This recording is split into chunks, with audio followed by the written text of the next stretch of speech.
Doctor Dalip Kaur Tiwana ਦਾ novel ਚਿੜੀਆਂ ਦਾ ਮਰਨ ਦਾ 8ਵਾਂ ਅੰਕ।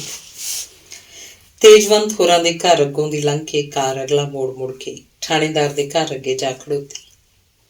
ਗੀਤ ਗਾਉਂਦੀਆਂ ਬਹੂਆਂ ਦੇ ਵਿਚਕਾਰ ਤੁਰੀ ਆਉਂਦੀ ਗੱਡੇ ਵਰਗੀ ਜੀਤੋ ਦੀ ਸੱਸ ਉਹਨੂੰ ਕਾਰ ਚੋਂ ਲਾਹ ਕੇ ਅੰਦਰ ਲੈ ਕੇ ਗਈ। ਨੂੰਹ ਪੁੱਤ ਉੱਤੋਂ ਦੀ ਵਾਰ ਕੇ ਥਾਣੇਦਾਰਨੀ ਨੇ ਪਾਣੀ ਪੀਤਾ। ਸ਼ਗਨ ਪਾ ਕੇ ਮੂੰਹ ਦੇਖਿਆ ਤੇ ਮੂੰਹ ਜੁੱਠ ਲਾਇਆ। ਕੁੜੇ ਨੂੰਹ ਤਾਂ ਤੇਰੀ ਬਲਾਂ ਹੀ ਸੋਹਣੀ ਹੈ, ਕਈਆਂ ਨੇ ਥਾਣੇਦਾਰਨੀ ਨੂੰ ਆਖਿਆ। ਥਾਣੇਦਾਰਨੀ ਫੁੱਲੀ ਨਹੀਂ ਸੀ ਸਮਾਉਂਦੀ। ਪਰ ਅਗਲੇ ਦਿਨ ਜਦੋਂ ਦਿਖਾਵਾ ਦਿਖਾਇਆ ਗਿਆ ਤਾਂ ਸਟੇਨਲੈਸ ਸਟੀਲ ਦੇ ਭਾਂਡਿਆਂ ਦੀ ਥਾਂ ਪਿੱਤਲ, ਕਾਂਸੇ ਦੇ ਭਾਂਡੇ, ਸ਼ਨੀਲ ਦੀਆਂ ਰਜਾਈਆਂ ਦੀ ਥਾਂ ਸਾਟਨ ਦੀਆਂ ਰਜਾਈਆਂ, ਨਿੱਕਾ ਜਿਹਾ ਰੇਡੀਓ, ਸੱਸ ਨੂੰ ਸੈੱਟ ਦੀ ਥਾਂ ਇਕੱਲਾ ਗੁਲੂਬੰਦ ਦੇਖ ਥਾਣੇਦਾਰਨੀ ਦੇ ਮੱਥੇ ਵਿੱਚ 7 ਤਿਉੜੀਆਂ ਪੈ ਗਈਆਂ। ਇੱਕ ਜੀ ਸਰਦਾਰਨੀ ਜੀ ਮੋਟਰਸਾਈਕਲ ਵੀ ਹੈ, ਨੈਣ ਨੇ ਜਜਮਾਨਾਂ ਦਾ ਪੱਖ ਪੂਰਦੀ ਨੇ ਦੱਸਿਆ। ਆਹੋ, ਘੋੜੀ ਜੋੜੀ ਦਿੱਤ ਦਾਤ ਸਭ ਕਾਸੇ ਦੀ ਥਾਂ ਦੇਤਾ ਇੱਕ ਮੋਟਰਸਾਈਕਲ ਤਾਂ ਅੱਜ ਕੱਲ੍ਹ ਮਾੜੇ ਤੋਂ ਮਾੜਾ ਦੇ ਦਿੰਦੇ ਜੀ। ਸਾਡੇ ਪਿੰਡ 'ਚ ਤਾਂ ਅੱਜ ਤਾਈਂ ਦਿੱਤਾ ਹੀ ਨਹੀਂ ਕਿਸੇ ਨੇ। ਪਿੰਡ ਹੀ ਕੰਗਾਲਾਂ ਦਾ ਹੈ, ਇਹ ਤਾਂ ਦਿੰਦਾ ਹੀ ਹੈ, ਨਹੀਂ ਤਾਂ ਵਰਤ ਵਿਹਾਰ ਦਾ ਅੱਜ ਕੱਲ੍ਹ ਕਿਹਨੂੰ ਨਹੀਂ ਪਤਾ। ਮੈਂ ਆਖ ਹਟੀ ਇਹਨਾਂ ਨੂੰ ਵੀ ਲਿਸਟ ਭੇਜ ਦਿਓ, ਪਰ ਮੇਰੀ ਇੱਕ ਨਾ ਸੁਣੀ। ਆਖਣ ਤੇਜਵੰਤ ਸਿੰਘ ਹੋਰਾਂ ਦੇ ਰਿਸ਼ਤੇਦਾਰ ਨੂੰ ਸਭ ਕੁਝ ਪਤਾ ਹੀ ਹੋਣਾ ਹੈ। ਹੁਣ ਵਢਾ ਲਿਆ ਨਾ ਸ਼ਰੀਕੇ ਕਬੀਲੇ 'ਚ ਨੱਕ। ਅੱਜ ਕੱਲ੍ਹ ਸਰਦਾਰਨੀ ਨਵੇਂ ਲੋਕਾਂ ਦਾ ਤਾਂ ਊਂ ਇਤਬਾਰ ਨਹੀਂ।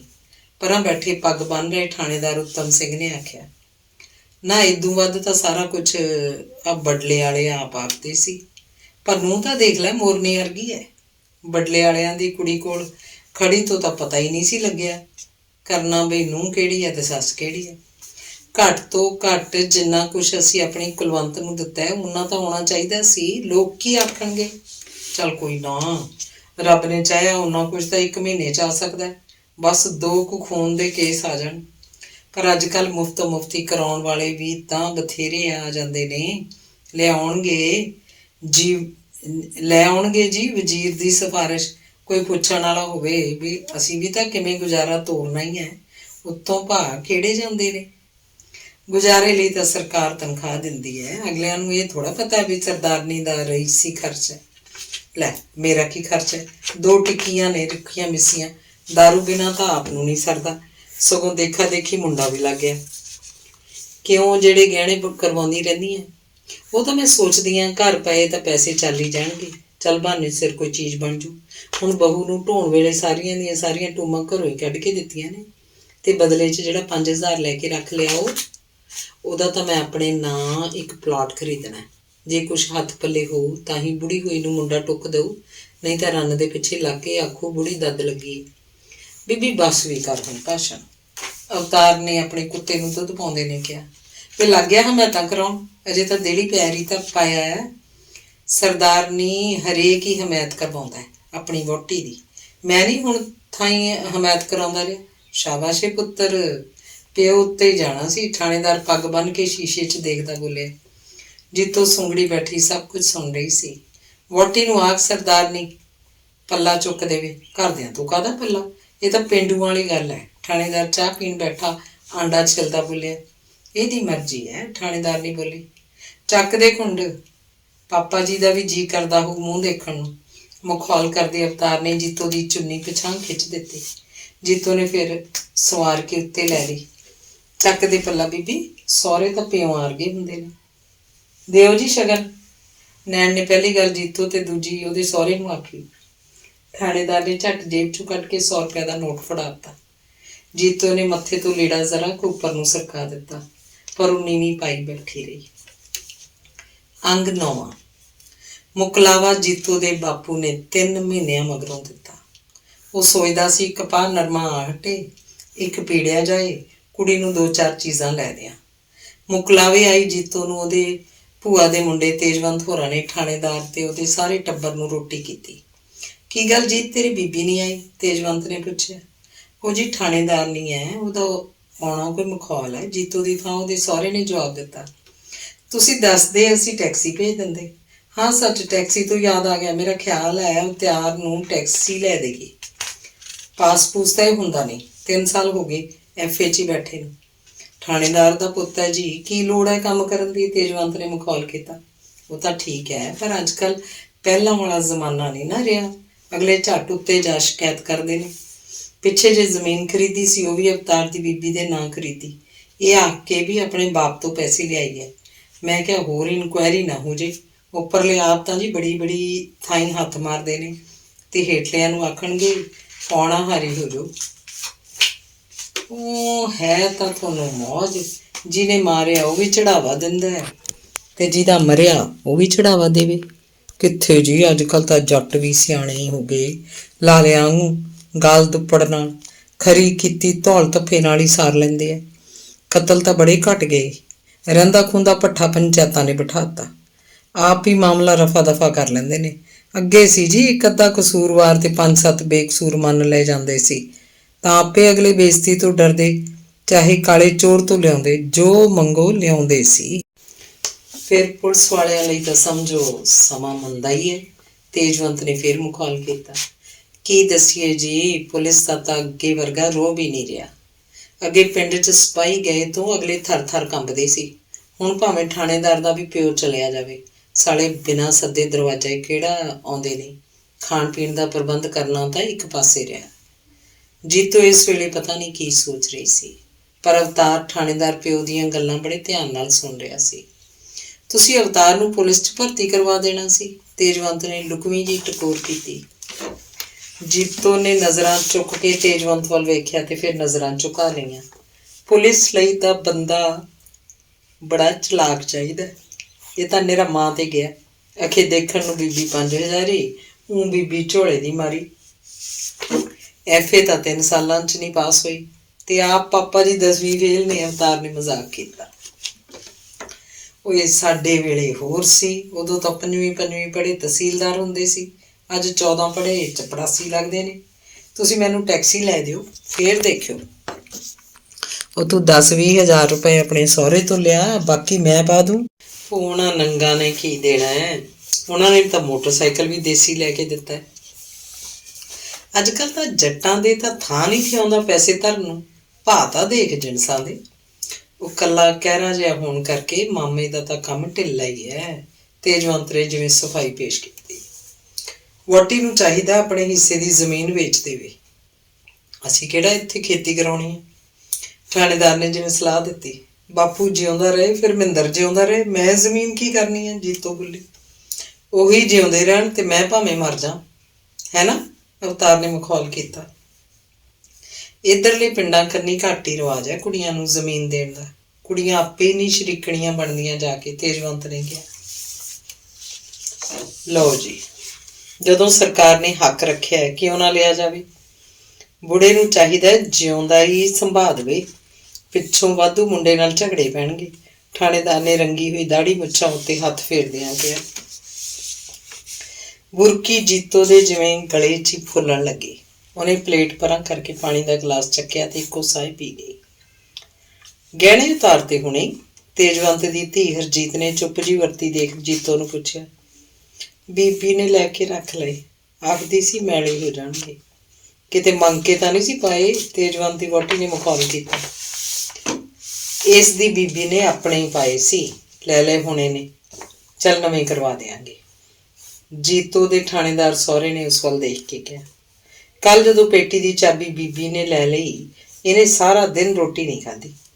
ਅਵਤਾਰ ਨੇ ਜਿਵੇਂ ਜੀਤੋ ਦੀ ਸ਼ਿਕਾਇਤ ਲਗਾਈ। ਉਹਨੇ ਕਿਹਨੂੰ ਦੇਣਾ? ਚਲੋ ਚੰਗਾ ਹੈ, ਆਪੇ ਸਾਂਭਦੀ ਫਿਰੂਗੀ, ਥਾਣੇਦਾਰ ਬੋਲਿਆ। ਮੈਂ ਤਾਂ ਲੱਗਿਆ ਸੀ ਲਾਉਣ ਇਹਦੇ 2 ਰੈਬਟੇ ਵੀ ਬੀਬੀ ਕੋਈ ਬਗਾਨੀ ਹੈ, ਜੇ ਚਾਬੀ ਹੀ ਲੈ ਲਈ ਤਾਂ ਕੀ ਹੈ। ਪਰ ਜੀਤੋ ਤੁਹਾਡੇ ਨਾਲੋਂ ਤਕੜੀ ਹੈ, ਕਿਸੇ ਦਿਨ ਅੰਦਰ ਅੜਾ ਕੇ ਕੁੱਟੂ। ਹਰਜੀਤ ਨੇ ਮਖੌਲ ਕੀਤਾ। ਲੈ ਕੁੱਟੂ ਨਾ ਕੁੱਟੂ, ਜਾਣਨੀ ਚਾਹੀਦੀ, ਮੈਂ ਥਾਣੇ ਫੜਾਉ। ਅਵਤਾਰ ਬੋਲਿਆ।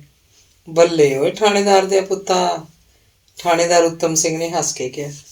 ਚਲੋ ਜੀ, ਹੋਰ ਗੱਲਾਂ ਦੀਆਂ ਗੱਲਾਂ, ਸਾਨੂੰ ਕੁੜੀ ਚੰਗੀ ਮਿਲ ਗਈ। ਥਾਣੇਦਾਰ ਨੇ ਜੀਤੋ ਵੱਲ ਵੇਖ ਕੇ ਹੱਸ ਕੇ ਕਿਹਾ। ਇਹਦੀ ਕਿਸਮਤ ਹੀ ਜ਼ੋਰਾਵਰ ਸੀ ਜੋ ਤੁਹਾਡੇ ਘਰ ਲੈ ਗਈ। ਥਾਣੇਦਾਰ ਦੀ ਨੂੰਹ ਜੋ ਬਣਨੀ ਸੀ, ਤੇਜਵੰਤ ਬੋਲਿਆ। ਇਹਦੀ ਬੀਬੀ ਨਾ ਨੁੱਕਰ ਜੀ ਕਰਦੀ ਸੀ, ਅਖੇ ਕੁੜੀ ਦੀ ਮਾਂ ਬਾਰੇ ਲੋਕ ਦੱਸਦੇ ਨੇ। ਮੈਂ ਕਿਹਾ ਭਲੀਏ ਮਾਨਸੀ, ਇਸ 'ਚ ਕੁੜੀ ਦਾ ਕੀ ਕਸੂਰ ਹੈ। ਜੀ ਤਰਗੀ ਕਾਮੀ ਨਾਲੇ ਸਿਆਣੀ ਕੀ ਨਹੀਂ ਹੋ ਲੈਣਾ। ਤੇਜਵੰਤ ਦੀ ਘਰ ਵਾਲੀ ਨੇ ਗੱਲ ਬਦਲੀ। ਸਾਨੂੰ ਜੀ ਬਹੁਤੀ ਸਿਆਣੀ ਦੀ ਕੀ ਲੋੜ, ਬਸ ਸਾਨੂੰ ਤਾਂ ਸਾਡੇ ਟੱਬਰ ਮੁਤਾਬਕ ਚਾਹੀਦੀ ਹੈ। ਥਾਣੇਦਾਰ ਨੇ ਆਖਿਆ। ਜੀਤੋ ਉੱਠ ਕੇ ਅੰਦਰ ਗੁਸਲਖਾਨੇ 'ਚ ਹੱਥ ਧੋਣ ਚਲੀ ਗਈ। ਅੰਗ 10ਵਾਂ। ਤੀਆਂ ਨੂੰ ਜੀਤੋ ਦਾ ਬਾਪੂ ਉਹਨੂੰ ਲੈਣ ਗਿਆ, ਪਰ ਅਗਲਿਆਂ ਨੇ ਨਹੀਂ ਤੋਰੀ। ਆਖਣ ਸਾਡਾ ਨਹੀਂ ਸਰਦਾ ਇਸ ਬਿਨ। ਜੀਤੋ ਦਾ ਬਾਪੂ ਖੁਸ਼ ਵੀ ਹੋਇਆ ਤੇ ਉਦਾਸ ਹੋਈ। ਹਾਰ ਕੇ ਮਹਿੰਦਰ ਨੂੰ ਨਾਲ ਲੈ ਕੇ ਇੰਦੋ ਆਪ ਸੰਧਾਰਾ ਦੇਣ ਆਈ। ਸੁੱਚਾ ਜੋੜਾ, ਹੱਥ ਨੂੰ ਛਾਪ, ਨਾਲੇ ਨੱਕ ਨੂੰ ਤੀਲੀ ਜੀਤੋ ਨੂੰ, ਕੱਪੜੇ ਉਹਦੀ ਸੱਸ ਨੂੰ, ਖੇਸ ਸਹੁਰੇ ਨੂੰ, ਤਿੰਨੇ ਕੱਪੜੇ ਜੀਤੋ ਦੀ ਨਨਾਣ ਲਈ, ਖੇਸ ਉਹਦੇ ਘਰ ਵਾਲੇ ਨੂੰ, ਵਾਇਲ ਦੀ ਪਗੜੀ ਅਵਤਾਰ ਲਈ, ਦੋਣਾ ਭਰਿਆ ਹੋਇਆ ਨਿੱਕ ਸੁੱਕ ਵਾਲਾ ਪੰਜੀਰੀ ਦਾ, ਪੀਪੀ ਹੱਥਾਂ ਦੀਆਂ ਵੱਟੀਆਂ ਹੋਈਆਂ ਸੇਵੀਆਂ ਦੀ, ਮਹਿੰਦੀ ਦੀ ਗੁੱਥਲੀ, ਲਾਲ ਕੱਚ ਦੀਆਂ ਚੂੜੀਆਂ, ਪੈਰਾਂ ਨੂੰ ਚਾਂਦੀ ਦੀ ਚੇਨ, ਸਾਰੀ ਵੀਹੀ ਵਿਹੜੇ ਨੂੰ ਵਿਖਾ ਕੇ ਇੰਦੋ ਲੈ ਕੇ ਆਈ ਸੀ। ਮਖਾਂ ਇਹ ਨਾ ਲੋਕ ਆਖਣ ਵੀ ਮਤੇਈ ਹੈ, ਮੈਂ ਤਾਂ ਸਿਰੋਂ ਪਰੰਦ ਹੋ ਕੇ ਸਾਰੇ ਥਾਂ ਪੂਰੇ ਨੇ। ਉਹਨੇ ਆਂਢਣਾ ਗੁਆਂਢਣਾ ਨੂੰ ਦੱਸਿਆ। ਲੈ ਭੈਣੇ, ਤੇਰੇ ਜਿੱਡਾ ਕਾਰਜ ਕਿਹਨੇ ਕਰ ਲੈਣਾ ਹੈ? ਤੈਂ ਤਾਂ ਵਿਆਹ ਵੇਲੇ ਨਹੀਂ ਸੀ ਕਸਰ ਰੱਖੀ। ਮੋਟਰਸਾਈਕਲ ਕੋਈ ਥੋੜੀ ਘਣੀ ਗੱਲ ਤਾਂ ਨਹੀਂ, ਧਨਕੁਰ ਨੇ ਦੱਸਿਆ। ਬੜੇ ਮਾਣ ਨਾਲ ਇੰਦੋ ਲਕਾ ਤੁਕਾ ਲੈ ਕੇ ਪਟਿਆਲੇ ਸਟੇਸ਼ਨ ਤੇ ਉਤਰੀ। ਰਿਕਸ਼ੇ ਵਾਲਾ ਰੁਪਈਆ ਮੰਗਦਾ ਸੀ। ਲੈ ਲੁੱਟ ਪਈ ਹੈ ਰੁਪਈਏ ਨੂੰ। ਚੱਲ ਵਿੰਦਰ, ਆਪਾਂ ਚੱਲਦੇ ਹਾਂ। ਤੂੰ ਸੇਵੀਆਂ ਦੀ ਪੀਪੀ ਫੜ ਲੈ, ਬਾਕੀ ਦੀਆਂ ਚੀਜ਼ਾਂ ਮੈਂ ਚੱਕ ਲੈਂਦੀ ਹਾਂ। ਹੈ ਨਹੀਂ ਲੋੜਾ, 2.5 ਰੁਪਈਆ ਤਾਂ ਕੋਟਲੇ ਤੋਂ ਇੱਥੇ ਥਾਈਂ ਦਾ ਲੱਗਿਆ, ਤੇ 4 ਕਰਮਾਂ ਦਾ ਇਹਨੂੰ ਰੁਪਈਆ ਦੇਈਏ। ਆਖਦੀ ਉਹ ਦੱਸੇ ਪਤੇ ਅਨੁਸਾਰ ਪੁੱਛਦੀ ਪੁੱਛਦੀ ਤੁਰ ਪਈ। ਇਸੇ ਰੁਪਈਏ 'ਚ ਇੱਕ ਹੋਰ ਪਾ ਕੇ ਤੈਨੂੰ ਝੱਗਾ ਸਮਾ ਦੂੰ ਨਵਾਂ, ਉਹਨੇ ਮਹਿੰਦਰ ਨੂੰ ਦੱਸਿਆ। ਮਖਾਂ ਜੀ ਤੁਰ ਕੇ ਆਏ। ਜੀਤੋ ਦੀ ਸੱਸ ਨੇ ਜੀਤੋ ਦਾ ਸਿਰ ਪਲੋਸਦੀ ਦੇਖ ਕੇ ਸਮਝ ਲਿਆ ਇਹਦੀ ਮਾਂ ਹੈ, ਤੇ ਪੁੱਛਿਆ ਕਾਹਨੂੰ ਜੀ? ਰਿਕਸ਼ੇ ਵਾਲੇ ਨੂੰ ਘਰ ਦਾ ਜੋ ਪਤਾ ਨਹੀਂ ਸੀ, ਪਰਾਂ ਹੀ ਉਤਾਰ ਗਿਆ। ਇੰਦੋ ਨੇ ਮਹਿੰਦਰ ਵੱਲ ਝਾਕ ਕੇ ਕਿਹਾ। ਜੀਤੋ ਨੇ ਅੱਖਾਂ ਭਰ ਲਈਆਂ। ਲੈ ਮੇਰੀ ਧੀ, ਉਧਰੀ ਦਾ ਨਹੀਂ, ਹੁਣ ਤਾਂ ਇਹੀ ਤੇਰਾ ਘਰ ਹੈ, ਇਹੀ ਤੇਰੇ ਸੱਚ ਦੇ ਮਾਪੇ ਨੇ, ਅਸੀਂ ਤਾਂ ਜਨਮ ਦੇ ਹੀ ਮਾਪੇ ਸੀ ਬਸ, ਇੰਦੋ ਨੇ ਜੀਤੋ ਨੂੰ ਪਿਆਰ ਦਿੰਦੀ ਨੂੰ ਕਿਹਾ। ਗੰਢੜੀ ਜੀ ਦੇਖ ਕੇ ਮੈਂ ਕਿਹਾ ਕਿਤੇ ਨਾਈਆਂ ਦੇ ਜਾਣ ਵਾਲੇ ਨੇ ਕੋਈ, ਸਾਡੇ ਦੁੱਧ ਦੇਣ ਆਉਂਦਾ ਹੁੰਦਾ। ਰੇਲ ਦਾ ਫਾਟਕ ਟੱਪ ਕੇ ਉਹਦਾ ਘਰ ਹੈ, ਮੱਝਾਂ ਰੱਖੀਆਂ ਹੋਈਆਂ ਨੇ। ਉਹ ਤਾਂ ਉਹਨੇ, ਥਾਣੇਦਾਰਨੀ ਨੇ ਜੀਤੋ ਦੀ ਮਾਂ ਦੀ ਗੰਢੜੀ ਵੱਲ ਇਸ਼ਾਰਾ ਕਰਕੇ ਕਿਹਾ। ਇੰਦੋ ਨੂੰ ਜਵਾਬ 'ਚ ਕੋਈ ਗੱਲ ਨਾ ਔੜੀ। ਦੇਖ ਤੇਰੇ ਬਾਪੂ ਨੇ ਕਿੰਨਾ ਕੁਛ ਭੇਜਿਆ। ਗੰਢੜੀ ਖੋਲ੍ਹਦੀ ਇੰਦੋ ਬੋਲੀ।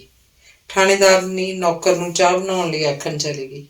ਬਿਜਲੀ ਦੀ ਕੇਤਲੀ ਨਾਲੋਂ ਝੱਟ ਹੀ ਚਾਹ ਬਣਾ ਕੇ ਨਾਲ ਬਿਸਕਿਟ ਰੱਖ ਕੇ ਆਇਆ।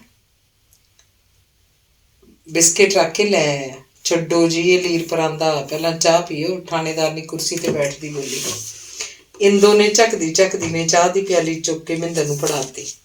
ਤੁਸੀਂ ਵੀ ਪੀਓ, ਮੈਨੂੰ ਤਾਂ ਜੀ ਐਡੀ ਲੋੜ ਨਹੀਂ। ਫੜੋ ਤਾਂ ਸਹੀ, ਆਖਦੀ ਥਾਣੇਦਾਰਨੀ ਨੇ ਪਿਆਲੀ ਇੰਦੋ ਦੇ ਹੱਥ ਫੜਾਤੀ। ਬਿਸਕੁਟ ਵੀ ਲਓ। ਨਾ ਜੀ, ਖਾਣਾ ਮੈਂ ਕੁਛ ਨਹੀਂ। ਇਹਨਾਂ 'ਚ ਟੂਣਾ ਨਹੀਂ ਕੀਤਾ ਹੋਇਆ, ਥਾਣੇਦਾਰਨੀ ਨੇ ਮਖੌਲ ਕੀਤਾ। ਨਾ ਜੀ, ਧੀ ਦੇ ਘਰ ਦਾ ਖਾ ਕੇ ਕਿੱਥੇ ਭਰਾਂਗੇ, ਤੁਸੀਂ ਸਾਡਾ ਧਰਮ ਨਾ ਤੋੜੋ। ਛੱਡੋ ਪਰੇ ਪੁਰਾਣੀਆਂ ਗੱਲਾਂ, ਅੱਜ ਕੱਲ੍ਹ ਕੌਣ ਇਹੋ ਜਿਹੀਆਂ ਵਿਚਾਰਾਂ ਕਰਦਾ? ਨਾ ਜੀ, ਅਸੀਂ ਤਾਂ ਪਿਛਲੇ ਪਹਿਰੇ ਦੇ ਹੀ ਬੰਦੇ ਹਾਂ। ਸ਼ਹਿਰਾਂ 'ਚ ਨਹੀਂ ਕਰਦੇ ਹੋਣੇ ਵਿਚਾਰ, ਪਿੰਡਾਂ 'ਚ ਤਾਂ ਜ਼ਰੂਰ ਕਰਦੇ ਨੇ। ਸਾਡੇ ਘਰ ਨਹੀਂ ਪਿੰਡਾਂ ਵਾਲੀ ਕੋਈ ਵੀ ਗੱਲ। ਮੈਂ ਤਾਂ ਜੀਤੋ ਦਾ ਅਵਤਾਰ ਦੇ ਪਾਪਾ ਤੋਂ ਵੀ ਘੁੰਡ ਚੁਕਾਤਾ। ਵੀ ਮਾਪਿਆਂ ਤੋਂ ਕਾਹਦਾ ਘੁੰਡ? ਉਹ ਤਾਂ ਜੀ ਤੁਹਾਡੀ ਧੀ ਹੈ, ਜਿਵੇਂ ਮਰਜ਼ੀ ਕਰੋ। ਤੂੰ ਲੈ ਜੀਤ ਪੁੱਤ ਬਿਸਕੁਟ, ਇੰਦੋ ਬੋਲੀ। ਜੀਤੋ ਨੇ ਨਾ ਸਿਰ ਹਿਲਾਤਾ। ਇਹਨੂੰ ਭੁੱਖੀ ਤਾਂ ਨਹੀਂ ਰੱਖਦੇ ਅਸੀਂ, ਇਹਦੇ ਪਾਪਾ ਤਾਂ ਚੀਜ਼ ਪਿੱਛੋਂ ਲਿਆਉਣਗੇ, ਪਹਿਲਾਂ ਪੁੱਛਣਗੇ ਵਹੁਟੀ ਨੂੰ ਦਿੱਤੀ ਹੈ, ਥਾਣੇਦਾਰਨੀ ਬੋਲੀ। ਹਾਂ ਜੀ, ਜਿਹੋ ਜਿਹਾ ਸਾਥੋਂ ਸਰਿਆ ਮਾੜਾ ਮੋਟਾ ਤਿਉ ਤਾਗਾ ਲੈ ਆਈਆਂ, ਤੁਹਾਡੇ ਯੋਗ ਤਾਂ ਅਸੀਂ ਕਰਨ ਜੋਗੇ ਨਹੀਂ। ਇੰਦੋ ਲੀੜੇ ਥਾਣੇਦਾਰਨੀ ਦੇ ਅੱਗੇ ਕਰਦੀ ਬੋਲੀ। ਲੈ ਕੇ ਉਹ ਨਹੀਂ ਕਰਨ ਜੋਗੇ? ਅੱਜ ਕੱਲ੍ਹ ਤਾਂ ਪਿੰਡਾਂ ਦੇ ਲੋਕ ਸ਼ਹਿਰ ਦਿਆਂ ਨਾਲੋਂ ਵੱਧ ਗੱਲਾਂ ਜਾਣਦੇ ਨੇ। ਉਹ ਜਾਣ ਬੁੱਝ ਕੇ ਭਾਵੇਂ ਮਚਲੇ ਹੋ ਜਾਣ। ਅਖੇ ਮਚਲਾ ਕੇ ਜੱਟ ਮਚਲਾ, ਖੁਦਾ ਨੂੰ ਲੈ ਗਏ ਚੋਰ। ਕੱਪੜਿਆਂ ਨੂੰ ਹੱਥ ਲਾ ਕੇ ਦੇਖਦੀ ਥਾਣੇਦਾਰਨੀ ਬੋਲੀ। ਪਰ ਜੀ ਆਪਣੀ ਪਰੋਖੇ ਵੀ ਤਾਂ ਵਰਤਣੀ ਹੈ, ਇੰਦੋ ਨੇ ਥਾਣੇਦਾਰਨੀ ਦੇ ਭਰੇ ਭੁਕੁੰਨੇ ਘਰ ਵੱਲ ਵੇਖ ਕੇ ਕਿਹਾ। ਪਰੋਖੋ ਨੂੰ ਕੀ ਹੈ, ਜੱਟਾਂ ਨੂੰ ਤਾਂ ਮੌਜ ਹੀ ਮੌਜ ਹੈ। ਇੱਕ ਦਾਣਾ ਸਿੱਟੋ 100 ਦਾਣਾ ਵੱਢ ਲਓ। ਔਖਾ ਤਾਂ ਸਾਡਾ ਨੌਕਰੀ ਪੇਸ਼ਾ ਲੋਕਾਂ ਦਾ ਹੈ, ਜਿਨ੍ਹਾਂ ਦੇ ਬੰਨੇ ਰੁੰਨੇ ਪੈਸੇ ਆਉਣੇ ਹੋਏ। ਤੁਹਾਡਾ ਜੀ ਕੀ ਲੇਖਾ, ਅਸੀਂ ਤੁਹਾਡੇ ਨਾਲ ਰਲ ਗਏ। ਉਹ ਦੂਸਰੇ ਦੀ ਥਾਲੀ 'ਚ ਲੱਡੂ ਬੜਾ ਹੀ ਲੱਗਦਾ ਹੁੰਦਾ ਹੈ। ਅਸੀਂ ਆਪਣੀ ਬੀਬੀ ਦੇ ਪਹਿਲੇ ਸੰਧਾਰੇ 'ਚ 2.5 ਤੋਲੇ ਦੀ ਗੱਲ ਨੂੰ ਚੇਨ ਭੇਜੀ ਸੀ ਵੀ ਆਪ ਔਖ ਸੌਖ ਕੱਟ ਲਓ, ਪਰ ਧੀ ਪੁੱਤ ਦੇ ਮੌਕੇ ਤੇ ਹੱਥ ਨਾ ਕੁੱਟੋ। ਬੜੇ ਲੋਕਾਂ ਦੀਆਂ ਜੀ ਬੜੀਆਂ ਹੀ ਗੱਲਾਂ। ਅਸੀਂ ਤਾਂ ਮਾਮੂਲੀ ਜਿਹੇ ਜ਼ਿਮੀਂਦਾਰ ਆ। ਨਾਲੇ ਜੀਤੋ ਦਾ ਬਾਪੂ ਕੁਛ ਕੱਲਾ ਕਲਾਪਾ ਹੈ, ਕੁਛ ਊਂ ਹੱਡ ਰੱਖ ਹੈ, ਤੇ ਦੂਜਾ ਭੈਣ ਮੇਰੀ ਵਿਚਾਰੀ ਦੀ ਕਾਹਨੂੰ ਮਰੀ ਦੀ ਮਿੱਟੀ ਫਰੋਲਣੀ ਹੈ। ਕਦੇ ਕੁਛ ਨਹੀਂ ਸੀ ਪਿੱਛੇ ਪਾਉਂਦੀ। ਇਸ ਕਰਕੇ ਬਸ ਆਈ ਚਲਾਈ ਹੁੰਦੀ ਰਹਿੰਦੀ ਸੀ। ਬਸ ਰੱਬ ਪੜਦਾ ਸੜਦਾ ਰੱਖੀ ਜਾਵੇ। ਹੋਰ ਤਾਂ ਕੀ, ਇੱਥੇ ਜਵਾਲੇ ਦੀ ਸ਼ਾਹ ਹੋ ਜਾਣਾ ਹੈ। ਇੰਦੋ ਨੇ ਮੇਰੇ ਤੇ ਉਹ ਨਾਲ ਦੁਪੱਟਾ ਨਾਇਲਨ ਦਾ ਹੈ। ਘਰ ਨਾਇਲਨ ਤਾਂ ਅੱਜ ਕੱਲ੍ਹ ਲਾਗੀ ਤੱਤੀ ਵੀ ਨਹੀਂ ਲੈਂਦੇ।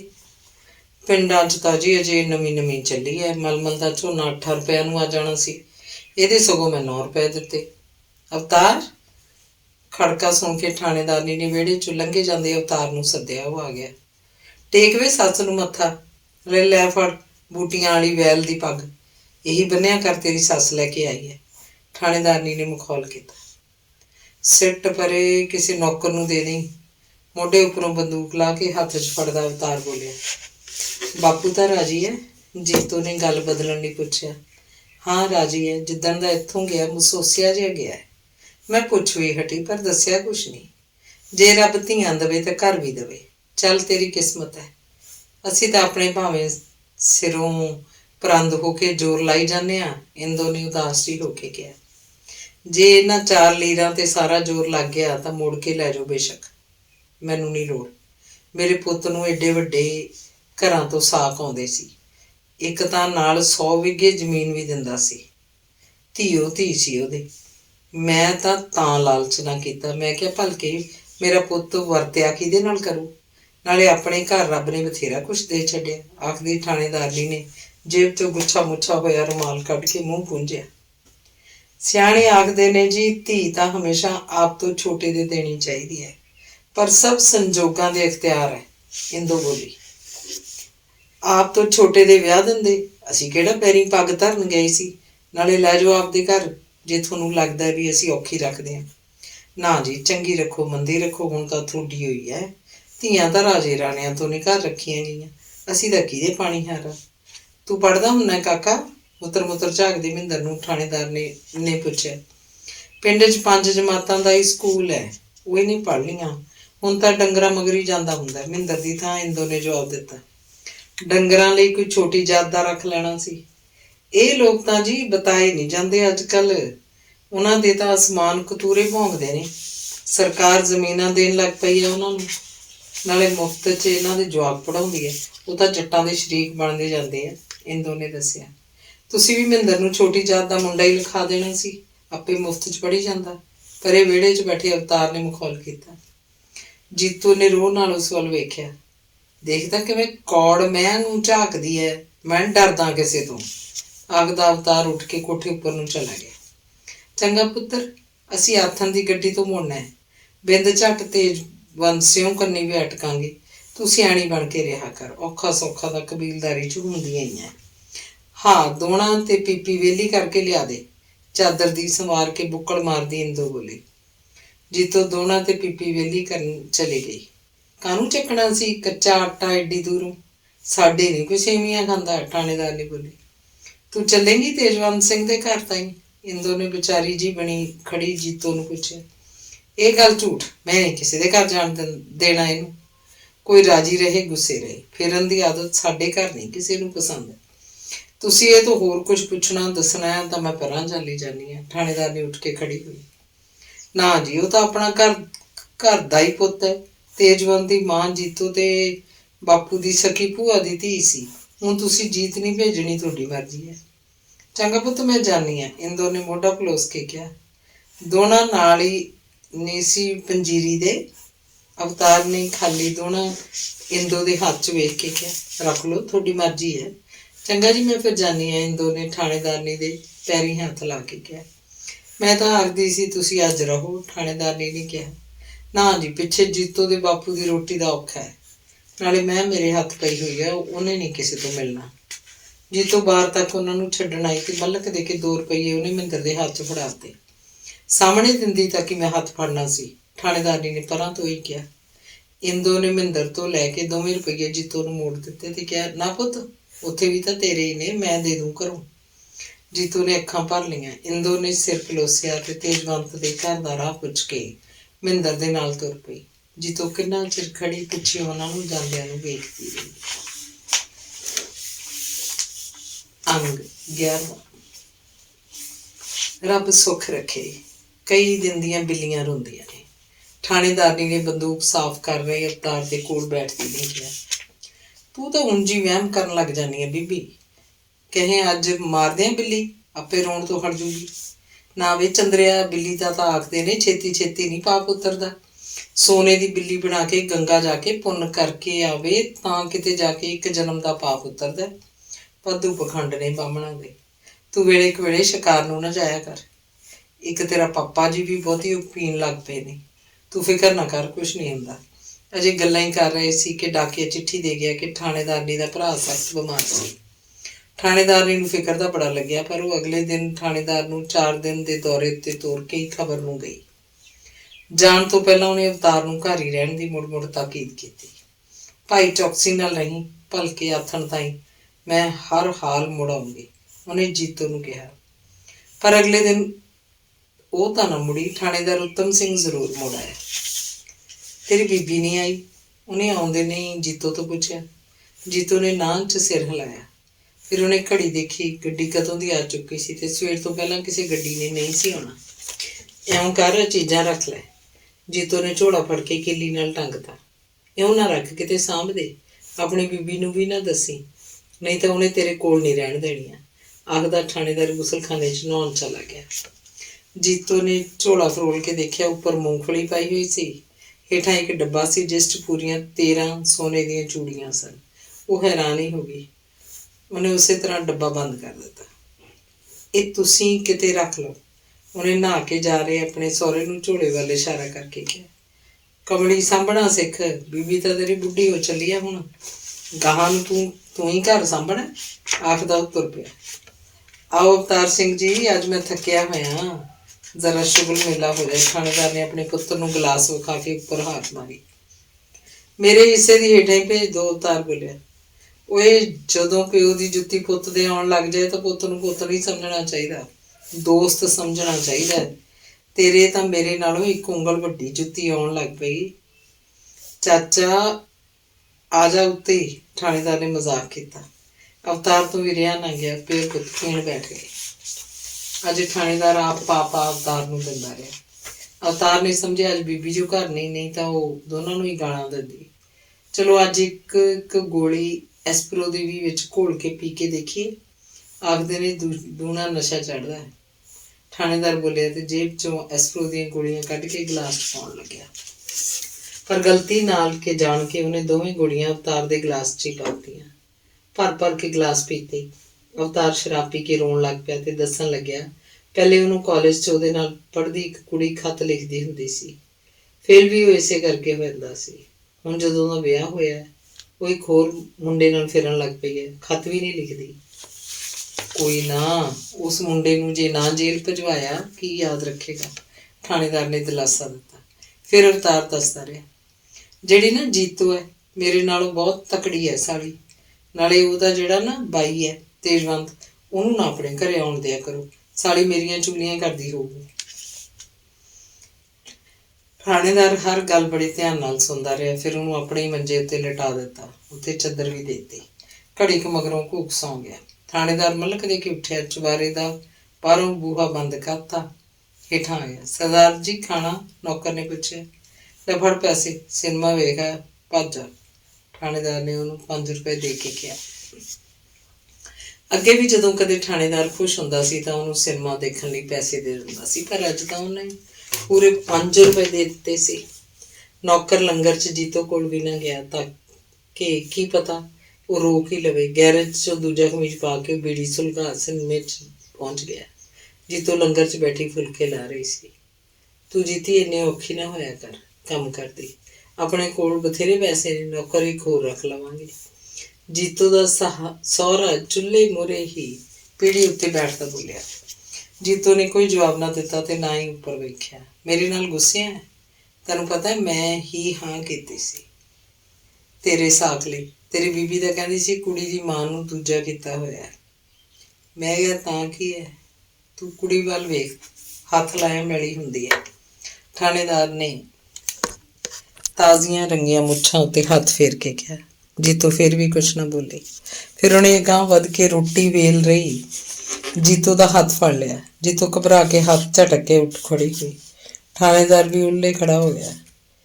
ਜੀਤੋ ਕਾਹਲੀ ਨਾਲ ਤੁਰ ਕੇ ਆਪਣੇ ਕਮਰੇ 'ਚ ਚਲੀ ਗਈ। ਉਹਦਾ ਖਿਆਲ ਸੀ ਅਵਤਾਰ ਉੱਥੇ ਹੋਏਗਾ। ਥਾਣੇਦਾਰ ਉੱਤਮ ਸਿੰਘ ਵੀ ਮਗਰ ਹੀ ਆ ਗਿਆ ਤੇ ਅੰਦਰ ਵੜ ਕੇ ਬਾਹਰ ਭੇੜਨ ਲੱਗਾ। ਜੀਤੋ ਘਬਰਾ ਕੇ ਬਾਹਰ ਖੋਲ੍ਹਣ ਨੂੰ ਪਈ। ਥਾਣੇਦਾਰ ਨੇ ਉਹਨੂੰ ਜੱਫਾ ਮਾਰ ਲਿਆ। ਜੀਤੋ ਜ਼ੋਰ ਵਾਲੀ ਸੀ, ਛਟਪਟਾ ਕੇ ਛੁੱਟ ਤਾਂ ਗਈ, ਪਰ ਬਾਹਰ ਕਿਵੇਂ ਜਾਵੇ? ਉਹ ਮੂਹਰੇ ਅੜਿਆ ਖੜਾ ਸੀ। ਘਬਰਾ ਕੇ ਉਹ ਬੀਬੀ ਜੀ ਉੱਚੀ ਉੱਚੀ ਹਾਕਾਂ ਮਾਰਨ ਲੱਗ ਪਈ। ਕੀ ਗੱਲ, ਮੈਂ ਪਸੰਦ ਨਹੀਂ? ਮੈਂ ਜਾਣਦਾ ਤੈਨੂੰ ਦੁੱਧ ਧੋਤੀ ਨੂੰ। ਮਾਂ ਨੇ ਤਾਂ ਦੂਜੇ ਵਿਹੜੇ ਆ ਖਸਮ ਕੀਤਾ ਸੀ ਤੇ ਧੀ ਸੀ ਤਾਂ ਸਵਿੱਤਰੀ ਹੈ। ਮੈਂ ਤਾਂ ਟੰਬੇ ਮਾਰ ਕੇ ਘਰੋਂ ਕੱਢ ਦੂੰ, ਸਾਲੇ ਤੇਜ ਬੰਤੂ ਕੰਨੀ ਤਾਂ ਸੂਣ ਵਾਲੀ ਕੁੱਤੀਆਂ ਨੂੰ ਝਾਕਦੀ ਹੁੰਦੀ ਹੈ। ਮੈਂ ਉਹ ਤੋਂ ਕਿੰਨਾ ਕੁ ਵੱਡਾ? ਥਾਣੇਦਾਰ ਦਲੀਲਾਂ ਦੇ ਰਿਹਾ ਸੀ। ਜੀਤੋ ਨੇ ਰੋਹ 'ਚ ਆ ਕੇ ਉਹਨੂੰ ਧੱਕਾ ਦੇ ਕੇ ਪਰਾਂ ਮਾਰਿਆ ਤੇ ਬਾਹਰ ਲੰਘ ਗਈ। ਬੀਹੀ 'ਚ ਆ ਗਈ। ਬਾਹਰ ਬੜਾ ਹਨੇਰਾ ਸੀ। ਪਿੱਛੇ ਬਿੜਕ ਹੋਈ। ਉਹ ਸਾਹ ਰੋਕ ਕੇ ਕੰਧ ਦੀ ਓਟ 'ਚ ਖਲੋ ਗਈ। ਥਾਣੇਦਾਰ ਬਾਹਰ ਨਿਕਲਿਆ ਤੇ ਇਹ ਸੋਚ ਕੇ ਕਿ ਉਹ ਜ਼ਰੂਰ ਤੇਜਵੰਤ ਦੇ ਘਰ ਗਈ ਹੋਣੀ ਹੈ, ਸਾਈਕਲ ਲੈ ਕੇ ਮਗਰ ਨੱਠਿਆ ਤਾਂ ਜੋ ਰਾਹ 'ਚੋਂ ਹੀ ਮੋੜ ਲਿਆਵੇ। ਜੀਤੋ ਨੇ ਅੰਦਰ ਵੜ ਕੇ ਬਾਹਰ ਅੜਾ ਲਿਆ। ਸਾਰੇ ਕਮਰਿਆਂ 'ਚ ਅਵਤਾਰ ਨੂੰ ਲੱਭਿਆ। ਉੱਪਰੋਂ ਸਹਾਰਾ ਦੇ ਕੇ ਲਾਹ ਕੇ ਲਿਆਂਦਾ। ਬਹੁਤੀ ਪੀ ਜਾਣ ਕਰਕੇ ਉਹਨੂੰ ਦਸਤ ਤੇ ਉਲਟੀਆਂ ਲੱਗ ਗਈਆਂ ਸਨ। ਸਾਰੀ ਰਾਤ ਉਹ ਦਸਤ ਉਲਟੀਆਂ ਹੁੰਝਦੀ ਰਹੀ। ਥਾਣੇਦਾਰ ਸਾਰੀ ਰਾਤ ਘਰ ਨਹੀਂ ਮੁੜਿਆ। ਅਗਲੇ ਦਿਨ ਮੁੜ ਕੇ ਆਈ ਥਾਣੇਦਾਰਨੀ ਜੀਤੋ ਵੱਲ ਬੜਾ ਔਖ ਔਖ ਕੇ ਦੇਖਦੀ ਰਹੀ। ਅੰਗ 12ਵਾਂ। ਚੋਰੀਓ ਜੀਤੋ ਨੇ ਕਾਰਡ ਪਾਇਆ, ਬਾਪੂ ਮੈਨੂੰ ਆ ਕੇ ਲੈ ਜਾ। ਪੋਹੇ ਤੇ ਨਹਾਉਣ ਤੋਂ ਮੁੜਦਾ ਉਹਦਾ ਬਾਪੂ ਉਹਨੂੰ ਲੈਣ ਆ ਗਿਆ। ਕੀ ਗੱਲ ਪੁੱਤ, ਬਿਮਾਰ ਠਮਾਰ ਰਹੀ ਹੈ? ਉਹਨੇ ਜੀਤੋ ਨੂੰ ਪੁੱਛਿਆ। ਨਹੀਂ ਤਾਂ, ਜੀਤੋ ਨੇ ਅੱਖਾਂ ਭਰ ਕੇ ਕਿਹਾ। ਕਸੂਰ ਮੇਰਾ ਹੀ ਹੈ ਇਹੋ ਜਿਹੇ ਕੰਜਰਾਂ ਨੂੰ ਟੋਲਣ ਦਾ। ਤੇਰੀ ਬੇਬੇ ਵੀ ਦੱਸਦੀ ਸੀ। ਕੋਈ ਨਾ, ਹੁਣ ਤੂੰ ਮੇਰੇ ਨਾਲ ਚੱਲ, ਮਹੀਨਾ 2 ਮਹੀਨੇ ਰਹਿ ਆਈ, ਨਾਲੇ ਆਪਣੇ ਘਰ ਦੀ ਮੈਂ ਸੂਈ ਹੋਈ ਹੈ। ਜੀਤੋ ਨੇ ਹਾਂ ਸਿਰ ਹਿਲਾਇਆ। ਥਾਣੇਦਾਰਨੀ ਦੀ ਨਾਂਹ ਨੁੱਕਰ ਦੇ ਬਾਵਜੂਦ ਜੀਤੋ ਦਾ ਬਾਪੂ ਜੀਤੋ ਨੂੰ ਆਪਣੇ ਨਾਲ ਲੈ ਆਇਆ। ਪਤਾ ਲੱਗਣ ਉੱਤੇ ਮਹਿੰਦਰੋਂ ਨੱਠੀ ਆਈ।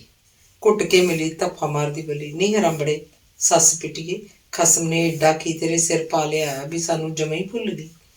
ਤੂੰ ਕੋਈ ਸੁਨੇਹਾ ਭੇਜਿਆ ਸੀ ਵੀ ਆ ਜਾਂਦੀ?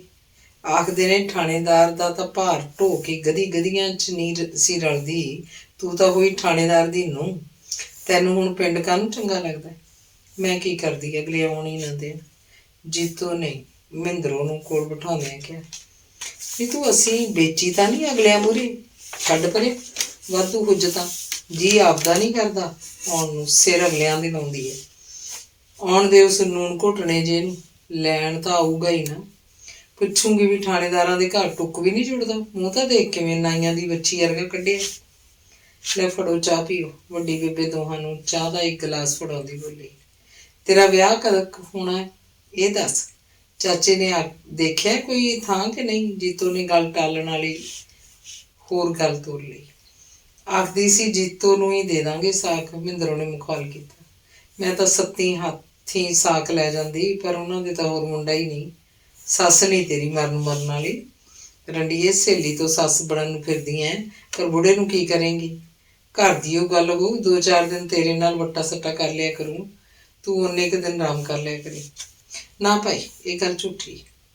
ਹੋਰ ਮੋਰ ਦੇ ਪੈਰ ਵਾਂਗ ਇੱਕ ਵਾਰੀ ਵੱਟਾ ਸੱਟਾ ਕਰਕੇ ਮੁੜ ਕੇ ਹੀ ਨਾ ਦੇਵੇਂ, ਹੋਰ ਮੁੱਕਰ ਜੇ। ਨਾਲੇ ਬੁੜੀ ਤਾਂ ਸਾਡੀ ਝੋਟੇ ਵਰਗੀ ਪਈ ਹੈ ਅਜੇ। ਚੱਲ ਛੱਡ ਇਹ ਗੱਲਾਂ, ਤੂੰ ਆਪਣੀ ਦੱਸ। ਅਜੇ ਹੋਰ ਕਿੰਨਾ ਕੁ ਚਿਰ ਫੰਡਰ ਫਿਰਨਾ? ਮੈਂ ਤਾਂ ਆਸ ਲਾਈ ਬੈਠੀ ਸੀ ਬਈ ਕੀ ਕਰਨੇ ਨੇ ਜਵਾਕ ਵਾਧੂ ਦਾ ਗੰਦ। ਫਿਰ ਅੱਖਾਂ 'ਚ ਘਸੁੰਨ ਦੇ ਕੇ ਰਵੇਂਗੀ।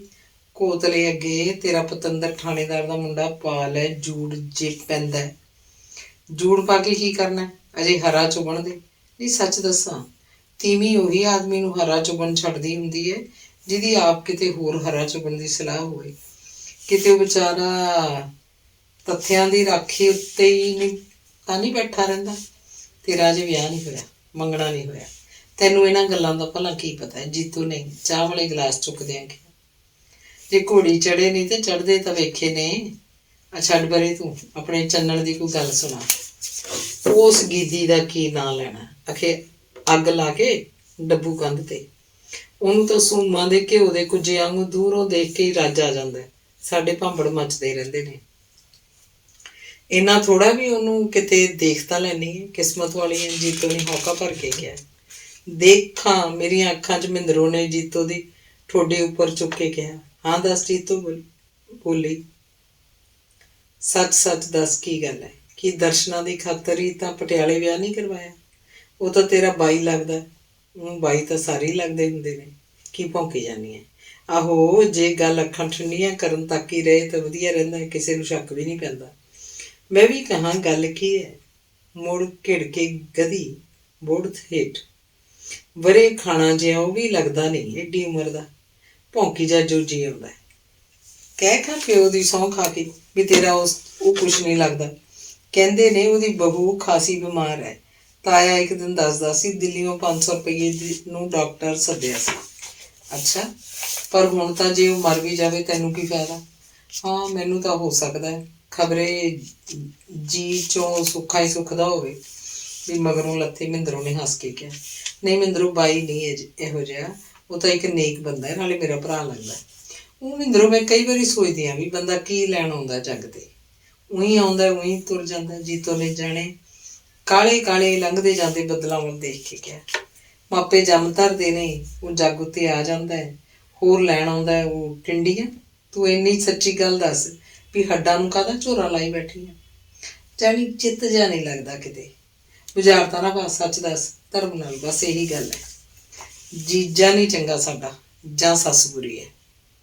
ਦੋਨੋਂ ਚੰਗੇ ਨੇ, ਪਰ ਦੁਨੀਆ 'ਚ ਇਹੋ ਜਿਹੇ ਵੀ ਲੋਕ ਨੇ ਜਿਹੜੇ ਨਿਰੇ ਚੰਗੇ ਹੀ ਹੁੰਦੇ ਨੇ, ਹੋਰ ਕੁਛ ਹੁੰਦੇ ਹੀ ਨਹੀਂ। ਇਹ ਤਾਂ ਸੌਣ ਦੇ ਅੰਨੇ ਨੂੰ ਹਰਾ ਹੀ ਹਰਾ ਦੱਸਣ ਵਾਲੀ ਗੱਲ ਹੈ। ਇਹੋ ਜਿਹੇ ਲੋਕ ਕੋਈ ਨਹੀਂ ਹੁੰਦੇ ਜਿਹੜੇ ਲੂਣ ਖਾਂਦੇ ਉਸ 'ਚ ਗੁੱਸਾ ਕਿਵੇਂ ਨਾ ਹੋਵੇ ਜੇ ਉਹ ਬੰਦਾ। ਨਾਲੇ ਤੂੰ ਕਿਹੜੇ ਲੋਕਾਂ ਦੀ ਗੱਲ ਕਰਦੀ ਹੈ? ਸਿੱਧੀ ਤਰ੍ਹਾਂ ਕਿਉਂ ਨਹੀਂ ਭੌਂਕਦੀ? ਗੱਲ ਤਾਂ ਕਿਸੇ ਦੀ ਕੀ ਕਰਨੀ ਹੈ? ਮੈਂ ਤਾਂ ਉਹੀ ਗੱਲ ਕੀਤੀ ਹੈ। ਨਹੀਂ, ਉਹੀ ਵੀ ਕਦੇ ਕੋਈ ਗੱਲ ਕਰਦਾ ਹੁੰਦਾ? ਕਿਉਂ ਮੈਨੂੰ ਚਾਰਦੀ ਹੈ? ਤੂੰ ਖੁੱਲ੍ਹ ਕੇ ਕਰ ਲੈ ਗੱਲ, ਸਗੋਂ ਜੀ ਦੀ ਭੜਾਸ ਨਿਕਲ ਜੂ, ਨਹੀਂ ਤਾਂ ਰੋਗ ਲਵਾ ਬੈਠੇਂਗੀ। ਕੁੜੀ ਬੁੜੀ ਕੁੜੀਓਂ ਬਾਹਰ ਆ ਜਾਓ, ਹਵਾ ਹਾਰੇ। ਅੰਦਰ ਹੀ ਕੀ ਗੁਰਮਤੇ ਘੁੱਟਣ ਲੱਗ ਗਿਆ? ਵੱਡੀ ਬੇਬੇ ਨੇ ਹਾਕ ਮਾਰੀ। ਮਹੀਨਾ ਜੀਤੋ ਪਿੰਡ ਰਹੀ। ਪਟਿਆਲੇ ਤੋਂ ਕਿਸੇ ਨੇ ਬੱਤੀ ਨਾ ਪਾਈ। ਫਿਰ ਇੱਕ ਦਿਨ ਅਵਤਾਰ ਆ ਗਿਆ। ਜੀਤੋ ਦਾ ਜਾਣ ਨੂੰ ਚਿੱਤ ਤਾਂ ਨਹੀਂ ਸੀ ਕਰਦਾ, ਪਰ ਨਾ ਜਾਣ ਦਾ ਵੀ ਕੋਈ ਬਹਾਨਾ ਨਹੀਂ ਸੀ। ਫਿਰ ਕਦੋਂ ਆਏਂਗੀ? ਮਹਿੰਦਰੋਂ ਨੇ ਪੁੱਛਿਆ। ਫਿਰ ਜੇ ਰੱਬ ਲਿਆਊਗਾ ਤਾਂ ਮਿਲਾਂਗੇ, ਜੀਤੋ ਨੇ ਅੱਖਾਂ ਭਰ ਕੇ ਕਿਹਾ। ਨਹੀਂ, ਪਟਿਆਲਾ ਕਿਤੇ ਅਮਰੀਕਾ ਹੈ? ਨਾ ਵੀ ਤੂੰ ਵੱਡੀ ਕਬੀਲਦਾਰ ਨੇ। ਅਸੀਂ ਆ ਜਾਵਾਂਗੇ ਪੰਚਮੀ ਨਹਾਉਣ, ਹੈ ਨਾ ਤਾਈ? ਜੇ ਤੇਰਾ ਵਿਆਹ ਹੋ ਗਿਆ ਤਾਂ ਮੈਂ ਨਹਾਉਣ ਕਰਵਾਉਣਾ ਹੀ ਹੁੰਦਾ। ਇੰਦੋ ਜੀਤੋ ਲਈ ਘਿਓ ਤੱਤਾ ਕਰਕੇ ਪੀਪੀ ਵਿੱਚ ਪਾਉਂਦੀ ਵੱਡੀ। ਆਹੋ, ਨਾ 9 ਮਣ ਤੇਲ ਹੋਏ, ਨਾ ਰਾਧਾ ਨੱਚੇ, ਨਾ ਮੇਰਾ ਵਿਆਹ ਹੋਵੇ ਤੇ ਨਾ ਤੈਨੂੰ ਪੰਚਮੀ ਨਹਾਉਣੀ ਪਵੇ। ਨਹੀਂ, ਪਾਂਧਾ ਆਖਦਾ ਸੀ ਇਸੇ ਮਹੀਨੇ 'ਚ ਯੋਗ ਹੈ, ਚੜ੍ਹਦੇ ਸਿਆਲ ਮੁੰਡਾ ਲੱਭ ਜਾਣਾ। ਪਾਂਧੇ ਨੇ ਬੇਬੇ ਦੇ ਦਿਲ ਦੀ ਗੱਲ ਕਹਿਤੀ ਵੀ ਖੁਸ਼ ਹੋ ਕੇ ਦਛਣਾ ਬਹੁਤੀ ਦਿਓ। ਹੋਰ ਕੀ ਪਾਂਧੇ ਨੂੰ ਸੁਪਨਾ ਆਇਆ? ਵਿਆਹ ਵਿਊਹ 'ਚ ਕੁਛ ਨਹੀਂ ਪਿਆ ਜੀ, ਸੰਸਾ ਹੀ ਹੈ, ਜੀਤੋ ਬੋਲੀ। ਆਹੋ, ਆਪਣਾ ਕਰਵਾ ਲਿਆ। ਮੇਰੇ ਵਾਰੀ ਇਉਂ ਬੋਲਣ ਲੱਗ ਪਈ।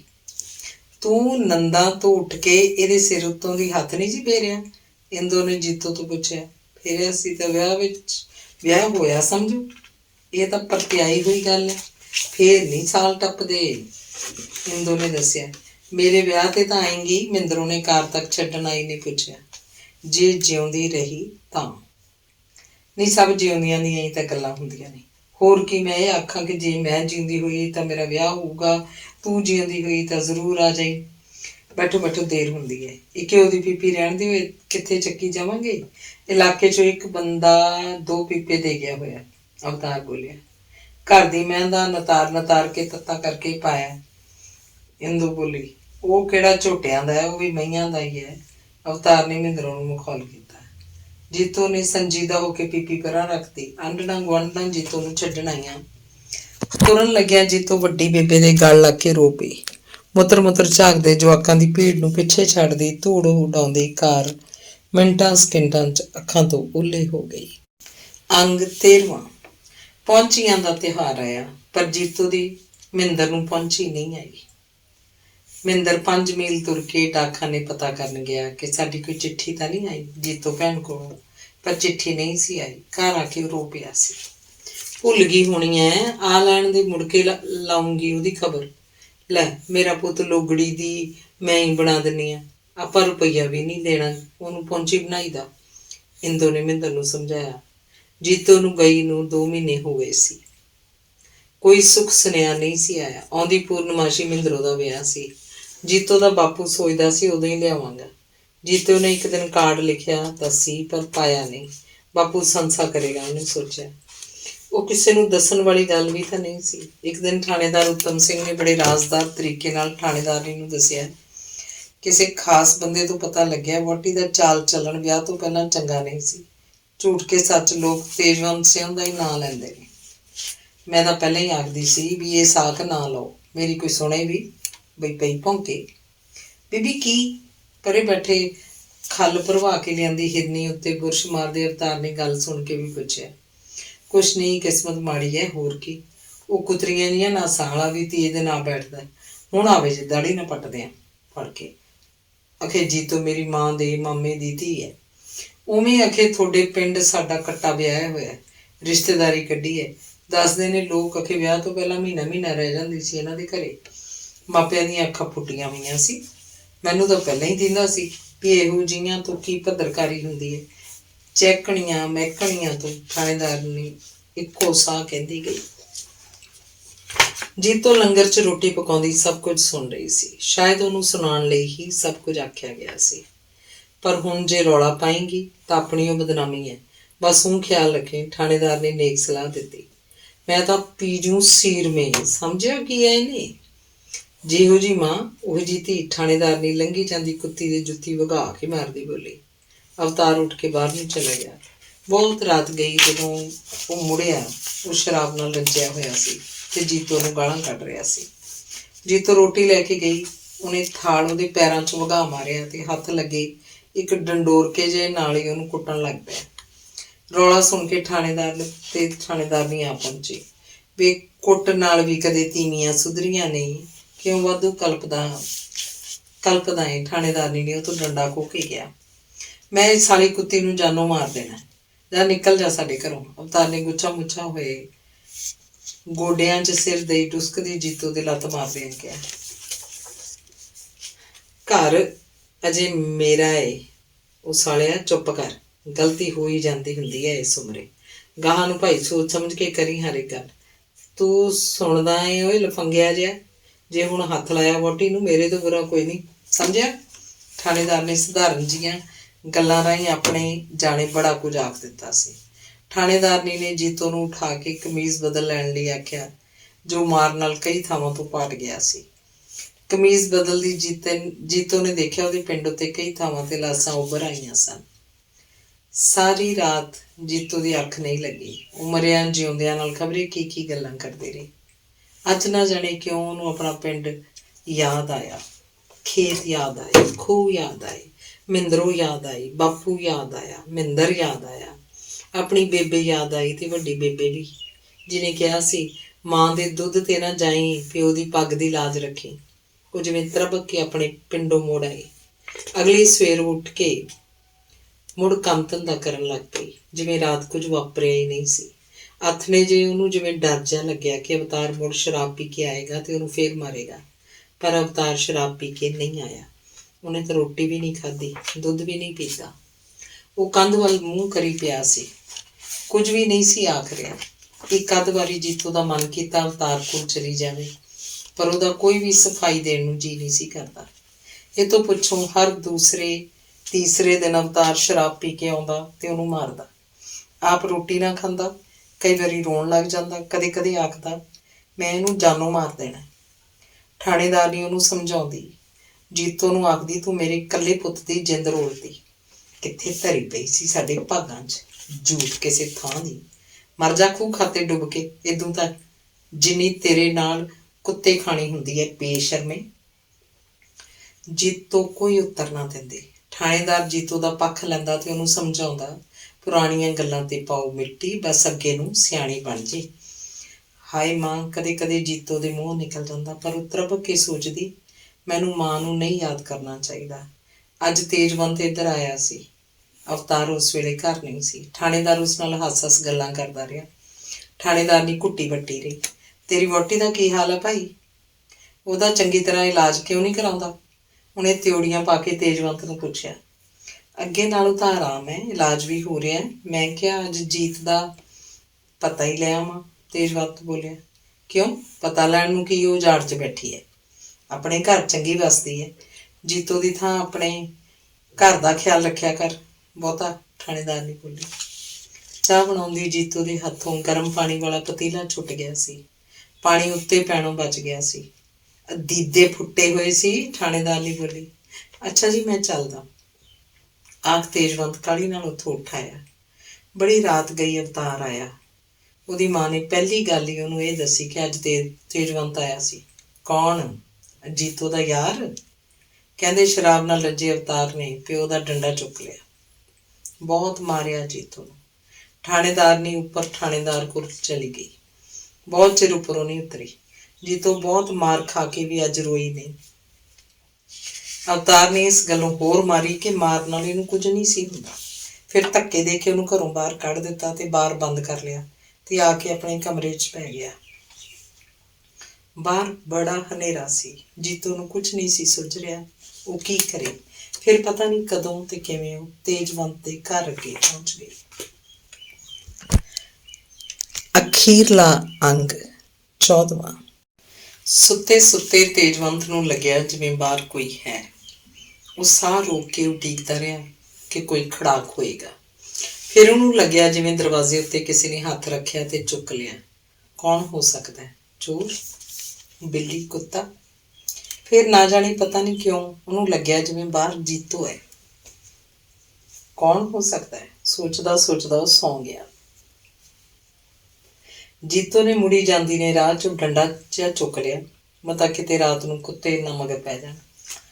ਮੁੜਦੀ ਹੋਈ ਜੀਤੋ ਦੇ ਮਨ 'ਚ ਆਇਆ ਕਿ ਵੀਰੇ ਨੂੰ ਇੱਕ ਵਾਰ ਦੱਸਾਂ। ਫਿਰ ਪਤਾ ਨਹੀਂ ਕਿਉਂ ਉਹ ਦੱਸ ਨਾ ਸਕੀ। ਦੱਸਦੀ ਵੀ ਕੀ ਤੇ ਕਿਵੇਂ ਉਹ ਦੱਸੇ?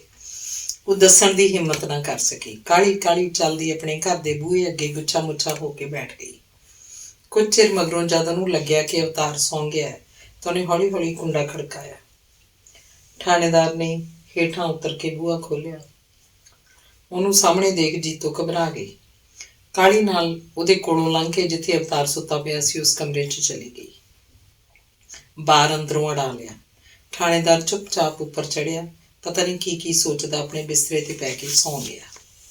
ਦੂਜੇ ਮੰਜੇ 'ਤੇ ਪਈ ਥਾਣੇਦਾਰਨੀ ਘਰਾੜੇ ਮਾਰ ਰਹੀ ਸੀ। ਅਗਲੇ ਦਿਨ ਥਾਣੇਦਾਰਨੀ ਨੇ ਆਪਣੇ ਪੇਕੇ ਜਾਣਾ ਸੀ। ਉਹ ਬੁੜਬੁੜ ਕਰ ਰਹੀ ਸੀ ਕਿ ਹੁਣ ਬੱਸ 'ਤੇ ਜਾਣਾ ਪਊ।